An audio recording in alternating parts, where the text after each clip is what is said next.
ఎక్కడి నుంచి వచ్చారు? బొడ్డువానిపాలెం, బాపట్ల జిల్లా. ఇప్పుడు చంద్రబాబు రోజుకు ఒక మాట పెట్టి కాంగ్రెస్ అన్నాడు, నిన్న బీజేపీతో పోతు, జనసేనతో పోతు. అందరూ కలిసి వస్తున్నారు, జగన్ ఏమో సింగిల్ గా ఉన్నారు. ఎలా అనిపిస్తుంది? ఎప్పుడైనా ఒక సింగిల్ ఉన్న వ్యక్తి మాటే నమ్మాలి. ఎంతమందితో కలిసి ఉన్నా, బీజేపీ వచ్చినా, చంద్రబాబు నాయుడు జనసేనాని కలుపుకున్నా, ఎంతమంది కుమ్మక్కైనా కానీ ఎప్పుడు జగన్ అనేది ఓడించలేరు. వీళ్ళందరినీ కలుపుకొని ఎప్పుడైనా ఒక సైడ్ వాళ్ళ ఆపోజిట్ లో వచ్చినా కానీ దేనికి ఉపయోగం ఉండదు. ఇంతమందితో కుమ్మక్క అవ్వడం అనేది వేస్ట్ పని. ఎప్పుడైనా సొంతంగా తన సదాశక్తితో రావటం అనేదే గొప్ప విషయం.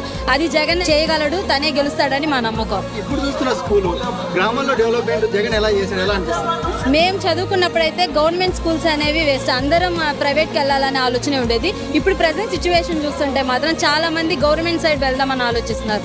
ఎందుకంటే ప్రైవేట్ స్కూల్తో సమానంగా గవర్నమెంట్ స్కూల్స్ అనేవి ప్రస్తుతం జగన్ పరిపాలనలో ఏర్పాటు జరిగినవి. సో ప్రతి ఒక్కరు జగన్ సపోర్ట్ చేస్తూ ఇలానే జగన్ సీఎం చేయాలని మనస్ఫూర్తిగా కోరుకుంటున్నారు.